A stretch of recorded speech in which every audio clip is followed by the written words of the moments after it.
Dan yang clear banget kerugiannya adalah ya orang bisa tiba-tiba kehilangan uang banyak aja kan. Mereka nggak sadar 100.000 hilang tiap hari, padahal mereka penghasilannya sebulan bisa berapa juta. Tapi kalau sehari bisa aja itu penghasilan mereka sehari sebenarnya yang hilang gitu kan.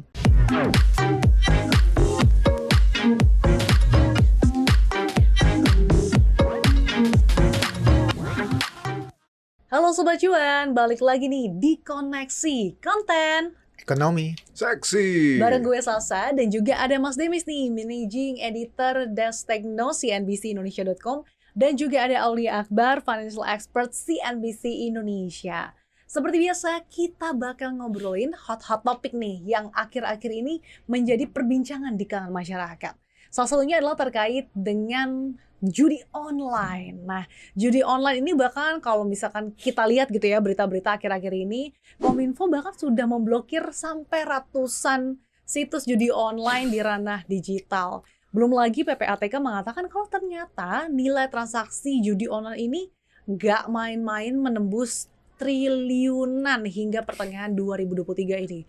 Pertanyaannya, apa sih yang menyebabkan begitu maraknya judi online di Indonesia? Apakah yang masyarakat ini belum sadar kalau judi online sebenarnya ini bisa merugikan negara loh? Kalau gitu langsung saja kita bahas bersama dengan Mas Demis dan juga Mas Akbar. Saya akan ke Mas Demis dulu nih. Mas Demis, sebetulnya judi online ini kan sudah jadi masalah klasik ya di Indonesia. Apa sih yang menyebabkan judi online ini masih marak di Indonesia? Padahal pemerintah juga sudah melakukan berbagai upaya untuk mengatasi hal tersebut. Ya, masalah judi online ini sebenarnya sesimpel judi itu nggak, ya Kominfo pernah bilang kan, judi itu nggak ilegal di semua negara. Jadi seperti juga pornografi, di beberapa negara itu konten judi secara online itu emang ada gitu kan, tapi di Indonesia dilarang karena itu kan aksesnya diblokir. Cuma kan ya seperti halnya kebanyakan kalau misalnya kita mau nonton film yang belum ada di Indonesia atau mau ke website yang ada di Indonesia, jalannya ada aja. Apalagi kalau misalnya ada orang yang punya bisnis di situ kan ya. Artinya ya keberadaan judi online itu sebenarnya juga karena pertama secara bisnis mereka ada di luar negeri, dan kedua ada agen-agennya di sini yang istilahnya ya, karena kan kalau konten itu bisa dengan mudah mengalir, tapi kan kalau duet itu ada lebih ketat regulasinya gitu kan. Jadi kombinasi keduanya ini membuat ya yang namanya orang nyoba dan ada yang membisniskan di sini ya pasti akan susah dicegah. Dan judi online ini karena mereka cuma butuh istilahnya tempat untuk promosi. Jadi karena mereka bisnisnya nggak ada di sini, bisnisnya di luar negeri aja. Di sini mereka cuma butuh website untuk promosi. Yang namanya website kan bisa diganti terus-terusan gitu. Iya. Karena itu juga mungkin tiap pagi karena ya gue kan karena di media kan tiap pagi gue ngecek Google Trend. Itu yang jadi trending topik di Google pasti ya slot gacor hari ini, Zios hari ini. Mereka selalu nyari link. Banyak ya. Iya, mereka selalu nyari link yang baru. Jadi benar juga kalau ditutup satu, karena orang Indonesianya aktif nyari gitu. Oke, ibarat satu mati tumbuh 1000 gitu ya judi online. Iya, jadi karena ya emang orangnya nyari yang di sini. Jadi misalnya ya mungkin polanya kan kalau yang saya tahu ya polanya itu kan di sini nanti ada yang jual kayak voucher atau isi ulang lah kayak top up. Nanti mereka udah top up, dananya itu sama mereka bisa digunakan misalnya dengan slot atau misalnya nomor ya istilah togel lah, toto itu atau segala macam. Nanti kalau udah kosong mereka beli lagi ke orang di sini yang menyediakan jasa top up gitu dengan rekening itu. Selama mereka ada top up itu mereka masih ada sisa misalnya 50.000 atau 100.000 lah yang tempat gue biasa main diblokir. Ya mereka nyari lagi di Google, oh ini bisa nih di tempat sini.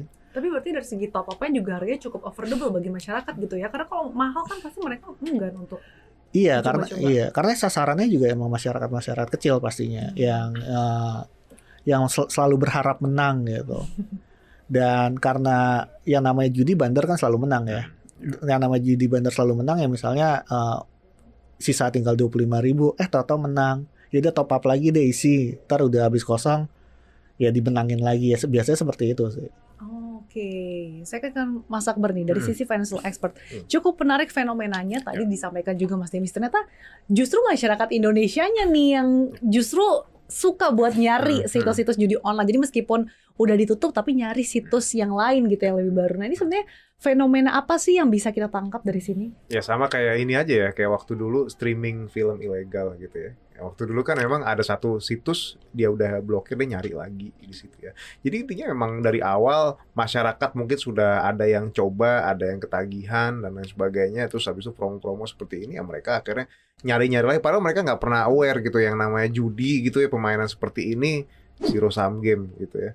Ini padahal bahaya banget buat keuangan gitu karena akan ada satu pihak yang memang dirugikan pasti di sini, sementara pihak lain itu diuntungkan. Sama kalau kita lihat trace back lagi historinya dari dulu kan mungkin sempat ada yang namanya fenomena togel segala macam dan sempat berkeliaran lah ya di obrolan kita segala macam kayak gini. Berawal dari sana, sekarang sudah ada teknologi udah berkembang yang seperti ini, ya sudahlah jadilah seperti ini lah. Apalagi ya itu tadi ya, tadi katanya sampaikan Mas Demis tadi ya, ketika yang satu ditutup dia masih bisa cari lagi, yang ini dua ditutup dia cari lagi yang situ, terus aja udah terus seperti itu. Selalu akan ada kesempatan di sini. Oke, Nah, itulah. motivasi utama ini sebenarnya apa sih? Apakah melulu emang hanya karena demi cuan atau seperti apa nih? Iya, tentunya demi cuan dan pastinya itu didorong sama faktor literasi juga ya. Ya karena basically ya kayak gini memang sudah menjamur juga gitu yang dari dulu sebelum ada perkembangan teknologi ini sendiri gitu. Nah, ketika ini sudah dipermudah, aksesnya dia bisa tinggal beli voucher, tinggal beli kayak gini, makin tinggi lah akhirnya keinginan mereka untuk mencoba di situ ya. Itulah sebetulnya yang kita harus soroti juga ya. Faktor literasi juga tentunya penting banget lah. Nah, tapi pandangan Mas Akbar sendiri sejauh ini literasi masyarakat atau mungkin pandangannya terhadap judi online seperti apa sih? Karena kalau kita lihat ya banyak artis-artis ataupun selebgram yang justru mengendorse judi online, tapi mereka bilang sih nggak tahu ya kalau itu judi online. Sebetulnya gini, kalau dari kemarin saya sempat ngajar ya di beberapa kampus itu even dekannya mereka itu khawatir mahasiswanya itu sudah sudah kecanduan sama yang namanya itu judi online ya. Simpelnya katanya, kalau saya kok ngeliat mahasiswa saya kayak berkerumun segala macam di situ, saya khawatir cuma satu Pak gitu, kalau itu nggak pinjol itu judi online yang saya khawatirin kayak gitu. Berarti kan ini sudah bisa penetrate sampai ke situ gitu. Kita waktu dulu paling kita dengar ya mungkin kalau ya zaman kita SMA ya mungkin kayak ucapan-ucapan kayak apa kayak gaplek, kayak togel kayak gitu kan. Maksudnya ya mungkin ada beberapa yang ini sekarang semua orang punya HP gitu ya, jadi dengan mudah begitu. Bahkan anak-anak SMA pun gitu sudah ada gitu yang dia bisa main seperti itu, tapi celakanya dia investasi ini segala macam nggak ada yang paham gitu. Berarti kan nih mungkin lebih mudah dicerna karena mungkin kalimatnya cuan cari untung gampang, tinggal pasang kayak gini, lu apa yang lu bakal dapat nanti di situ gitu, apa lu bisa kaya segala macam. Mungkin ya kalimat-kalimat seperti itulah ya yang memang akhirnya membuat masyarakat terutama anak-anak sekolah dan lain sebagainya terbuai gitu lah kalau menurut aku sih gitu. Oke, saya kan ke Mas Demis nih. Banyak masyarakat yang terbuai, tapi pertanyaannya dengan menjamurnya judi online, emangnya pemerintah nggak ngapa-ngapain nih Mas untuk memberantas judi online ini? Ya Menkominfo yang sekarang kayaknya dari awal dia udah fokusnya ke judi online. Yang bisa dilakukan oleh Menkominfo pastinya kan yang tadi yang ngeblokir website yang terus-terusan ada ya. Tapi ya istilahnya kalau disudutkan terus kan harusnya makin lama makin sulit, aksesnya makin susah, ya jadi nggak sebesar pertumbuhannya, nggak sebesar yang lalu. Terus mereka juga udah mulai koordinasi dengan OJK, dengan perusahaan-perusahaan penyedia layanan pembayaran untuk mengidentifikasi ini aliran duitnya kemana, yang mana yang bisa diblokir dan yang mana yang bisa ditutup. Tapi ya sekali lagi masalah judi ini artinya ya kita kan kayak nggak pernah bisa lepas dari yang namanya judi ya dari awal, dari sekolah, dari segala macam, namanya aja yang ganti, bentuknya ganti. Dan tadi yang soal selebritis yang bilang mereka nggak tahu kalau mereka promosin judi online karena ya agak-agak saru-saru sama game juga kan, karena aplikasi-aplikasi game yang semi judi pun kan sah di negara asalnya kan, mungkin dari Cina, mungkin dari yang dekat-dekat sini Vietnam atau dari nggak tahu ya Thailand sama Singapura kan emang ada gitu. Dan yang namanya gamifikasi itu kan sekarang juga udah makin dari semua sekarang segala macam layanan itu sekarang ada gamifikasinya. Iya. Ada dapat poin ini, dapat poin itu, lama-lama makin saru. Dan itu juga yang harus diperhatikan buat yang generasi paling muda ya. Untuk anak kecil itu yang untuk terbiasa ada di game itu yang namanya istilah sekarang loot box. Jadi misalnya beli sesuatu dapat peti, kita nggak tahu isinya apa. Kadang-kadang dapat isinya yang misalnya gamenya bisa dapat senjata yang kuat banget, kadang-kadang cuma dapat yang kecil banget. Itu kan sebenarnya udah mulai ngajarin kalau misalnya ya gambling gitu. Ya judi kan sebenarnya ya. Hal-hal seperti itu yang juga harus diperhatikan ya dalam penggunaan gadget dan aplikasi sih. Oke, menarik nih. Ada saru-saru atau keabu-abuan gitu ya. Pas kita main game, ternyata sebenarnya kayak agak ngarah ke judi online. Tapi sebagai masyarakat awam, gimana sih kita bisa ngebedain ini, Mas Akbar? Ya ini cukup menarik nih kadang-kadang ya seperti itu. Biasanya kalau masyarakat awam ya mungkin ngebedain, yang paling gampang ngebedain judi sama investasi kali ya. Kalau saya lebih cepat kayak gitu ya. Kalau misalnya gini, kalau memang kalau kita lihat investasi gitu ya, judulnya cari cuan gitu ya, kita bisa lihat apakah yang ditawarkan logis atau tidak. Itu sudah bisa dilihat dari situ. Dan kedua, legal atau tidak. Semua entitas investasi ya, bahkan kayak kita investasi emas gitu ya, pasti pelakunya, pasti brokernya itu atau yang penyelenggaranya dia harus punya legalitas di situ ya, baik dari Bapepti ya kalau misal komoditi ya di situ ya, atau kalau misal pasar modal ya dari otoritas jasa keuangan dari OJK gitu. Nah kalau memang ketika mereka sudah legal tapi mereka menawarkan imbal hasil yang mana itu tidak logis ya, kita acuannya pakai ini aja, pakai imbal hasil surat utang negara aja yang paling gampang gitu ya, paling gampang, paling aman itu berapa persen? Let's say sekarang 7% gitu ya, FR sekian. Ketika ada investasi yang katanya nggak ada resikonya atau cara cari cuan yang nggak ada resikonya dalam jangka waktu pendek, yang imbal hasilnya bahkan sampai 2 digit ya, itu sudah pasti tidak logis di situ. Bisa jadi itu judi atau gimana ya. Cara gampangnya seperti itu. Nah judi ini kan menawarkan apa ya? Suatu hal yang mungkin cara cari cuan yang tidak masuk akal itu sendiri ya, cuman pilih-pilih ini atau segala macam, tapi katanya bisa menggandakan kekayaan kita dari modal yang kita taruh. Padahal di sana yang menang ya balik lagi ketika kata Mas Demis, bandar yang menang. Dan itu memang sudah di set sedemikian rupa algoritmanya di sana, dan ini adalah zero sum game teman-teman ya. Makanya kita lihat kalau investasi nggak ada yang namanya zero sum game. Tapi kalau misalnya ini yang namanya judi ya pasti itu akan mengandung unsur itu ya. Legal dan juga logis. Iya, investasi ya. Oke, saya kan ke Mas Demis. Mas Demis, tapi sebetulnya dengan pemerintah yang juga saat ini sudah mulai gencar dan juga concern gitu ya untuk memberantas judi online. Tapi sebetulnya kalau mungkin Sobat Cuan belum tahu nih kerugian apa sih yang emang bisa ditimbulin kalau misalkan negara ini nggak serius untuk memberantas judi online. Iya. Kalau yang namanya judi artinya kan istilahnya uang itu nggak masuk ke aktivitas ekonomi apapun kan, nggak ada nilai tambahnya lah istilahnya. Uang begitu aja hilang, dan udah begitu kan bandarnya ternyata juga nggak di sini gitu. Tapi kuncinya sih di situ, yang namanya transaksi ekonomi kan harapan pemerintah dan harapan negara kan artinya dia untuk menciptakan sesuatu yang baru gitu.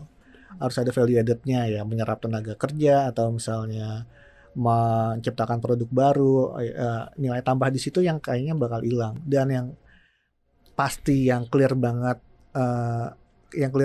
kerugiannya adalah ya orang bisa tiba-tiba kehilangan uang banyak aja kan. Mereka nggak sadar 100.000 hilang tiap hari, padahal mereka penghasilannya sebulan bisa berapa juta, tapi kalau sehari bisa aja itu penghasilan mereka sehari sebenarnya yang hilang gitu kan. Berhari-hari dicoba terus, kecanduan, penasaran ya. Bahayanya judi itu apalagi ilegal ya, apalagi ilegal itu juga ada pasti tambahan macam-macamnya. Dan yang sering disuarakan oleh pemerintah sekarang adalah kehabisan duit, akhirnya dia larinya ke tempat-tempat yang pinjol ilegal itu ya. Itu dia. Cari gimana cara gue nambel ini, nanti udah nambelnya ternyata bukan buat nambel tapi buat judi lagi Judi gitu. lagi gitu. Ya, selalu ada Lubang tutup lubang dong. Iya, selalu ada harapan lah Selalu kalau main judi lah.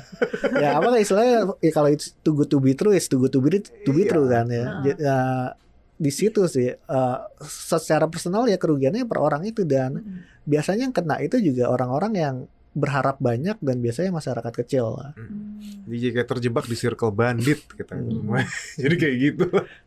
Kalau dari Mas Akbar tambahannya apa sih kerugian yang mungkin bisa digambarkan dan juga mungkin Sobat Cuan ini bisa tersadarkan kalau sebenarnya ini lo tuh rugi lo kalau selalu melakukan namanya judi online. Ya, kerugian dari judi online itu ada dua ya. Pertama dari segi psikis juga ya. Saya pernah baca, saya lupa sih ya apa penelitian di mana. Cuma memang suatu hal yang sifatnya judi itu memang ada menimbulkan candu gitu. Nah, that's why ketika itu masuk ke judi online seperti tadi fenomena yang seperti ini terjadi, yang which is yang memang yang bakal menang juga bandar, otomatis peluang kerugian finansialnya juga makin tinggi. Bayangin ya, sekarang dari segi psikis kita sudah terganggu, dari segi finansial sangat terganggu lagi. Nah, ke Double depannya combo ya. lebih combo. Udah gitu ke depannya kita bakal dihadapin sama ya sekarang kita ketidakpastian ekonomi lah ya. Sekarang begini, zaman lagi susah.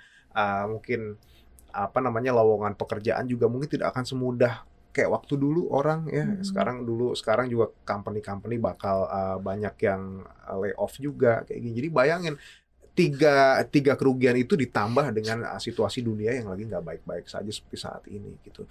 Apa jadinya nasibnya itu ya, ke depannya yang ada malah semakin miris ya. Jadi sebisa mungkin kita jauhin lah yang namanya judi-judian. Bisa dikatakan ini juga lingkaran setan gitu Lingkaran ya, bakal ada setan. habisnya gitu. Circle Nanti bandit saya bilang makanya. nanti ini juga akan mengarah pada pinjol ilegal Yes. yang juga meningkat lagi. Jadi muter-muter di situ Muter-muter aja.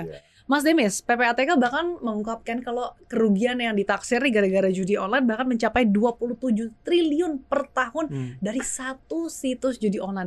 Dan bahkan kata ini kebanyakan mengarah ke kawasan Asia Tenggara. Ada apa nih sebetulnya? Mungkin ya ini saya ngira-ngira juga, mungkin juga ya sebenarnya akses ke handphone aja juga itu. Dan itu kalau nggak salah nilainya terus bertambah ya. Dan kalau kata PPATK tahun ini bisa tembus 200 triliun untuk dalam satu tahun. Itu perputaran ya. Perputaran dalam arti kalau misalnya kita pikir-pikir yang ikut judi online tadi 100.000, 200.000, berapa banyak orang yang ikut itu gitu. Karena dari awalnya cuma coba-coba dan ya sebenarnya ya karena ringan itu mungkin mereka jadi frekuensinya volumenya makin lama makin besar, jenis-jenisnya makin macam-macam dan bentuknya beragam. Ya bisa aja mereka mikir kemarin udah nyoba slot, kayaknya gue nggak untung-untung nih slot, gue coba yang lain lah, atau ada yang bentuk gamifikasi lain yang pada ujungnya cuma judi online. Intinya sih kenapa di Asia Tenggara ya nggak tahu, mungkin karena apakah marketnya emang BU gitu loh semuanya. Mungkin emang butuh uang, atau mungkin udah tumbuh, atau mungkin juga karena ilegal. Ya paling enggak ya, kalau misalnya bukan saya bilang judi harus dilegalkan ya, tapi kalau misalnya ada yang mengendalikan, ada yang mengawasi, paling enggak konsumer dilindungi kan. Kalau misalnya itu ilegal, yang melindungi konsumer siapa? Regulasi seperti apa sih Mas Demis yang kira-kira diperlukan gitu loh, atau mungkin aturan seperti apa supaya judi online ini tuh ya tadi ada yang manage gitu, nggak meluas lagi gitu. Ya pada dasarnya ya nggak perlu, karena udah ilegal ya nggak diatur lah. Tapi ya yang bisa dilakukan adalah itu ya. Pertama kan follow the money kan. Yang itu yang udah coba dilakukan, follow the money. Dan walaupun tadi nutup website kayak gali lubang tutup lubang, ya itu harus terus dilakukan secara konsisten. Makin lama makin terdesak gitu. Nggak ada cara lain, ini bukan streaming yang abu-abu gitu. Ini jelas-jelas ilegal, nggak bisa dilakukan. Yang dilakukan adalah disudutin aja terus sampai ruangannya makin lama makin sempit gitu. Kalau dari Mas Akbar sendiri, ada nggak sih kayak data gitu, kebanyakan misalkan masyarakat dengan umur berapa sih yang paling banyak menggunakan judi online gitu, dan apa sebenarnya yang bisa pemerintah lakukan untuk tadi menyasar kepada segmen umur tersebut supaya terhindar dari peningkatan jumlah orang yang menggunakan judi online? Oke, kalau waktu dulu saya pernah baca itu mostly orang-orang yang memang berpenghasilan rendah ya, yang memang sering terjebak di judi online itu. Dan Jangan-jangan semua langsung kayak penghasilan gue rendah gitu. mungkin ya, let's say mungkin di bawah gaji UMR kayak gitu ya, oke. itu juga mereka target empuknya judi online itu sendiri gitu ya. Nah, dan apa yang sebetulnya bisa dilakukan pemerintah tadi sudah disampaikan Mas Demis ya, mungkin yang benar-benar mempersempit mereka untuk melakukan ekspansi atau berkembang dan lain sebagainya. Nah, itu penting banget, tapi yang juga nggak kalah penting adalah edukasi masyarakat di sini. Regulator nggak bisa sendiri ya di sini. Dia harus menggandeng banyak pihak juga, termasuk media juga untuk kampanye ya bahaya mengenai judi online ini. Dan kalau memang kita mau kampanyekan perencanaan keuangan yang baik, ya ini adalah saat yang tepat di situ. Apalagi ini judi online nyangkut juga masalah keuangan pribadi. Saya rasa sih itu sih ya.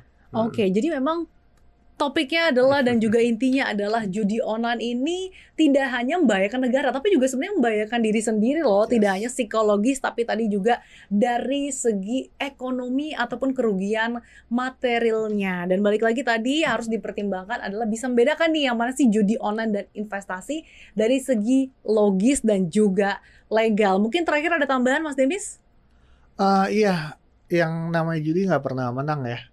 Itu jelas ya, biarpun ya namanya soal probabilitas kan 1 banding berapa ya itu aja. Dan dibedain lah dari awal, harus ngerti yang mana yang judi, yang mana yang bukan gitu.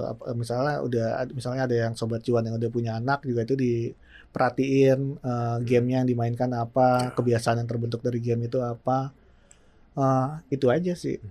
Oke, dari Mas Akbar, singkat saja. Daripada ikutan cari-cari berburu slot gacor segala macam, lebih baik kita berburu investasi yang baik dan legal pastinya. Sudah banyak instrumen investasi yang teman-teman bisa beli dengan modal kecil ya. Emas bisa dibeli dengan modal yang cukup kecil, reksadana juga bisa di situ ya. Semuanya gampang dan itu semuanya diawasi oleh regulator pastinya ya. Jadi jauhilah yang namanya judi.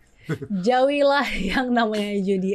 Oke nih Sobat Cuan. Terima kasih Sobat Cuan sudah dengerin koneksi konten ekonomi seksi hari ini. Jangan lupa untuk terus dengerin podcast Cuap-Cuap Cuan di Spotify, Apple Podcast, Google Podcast, dan juga Anchor. Jangan lupa untuk follow Instagram Cuap-Cuap Cuan di @cuap_cuan. Nah, podcast kita hari ini akan tayang di 3 platform sekaligus loh, yaitu di Spotify, CNBC TV, dan juga YouTube. Kalau gitu saya Sasa. Demis. Dan juga Akbar. pamit undur diri. Sampai jumpa di podcast Cuap-Cuap Cuan berikutnya. Dadah!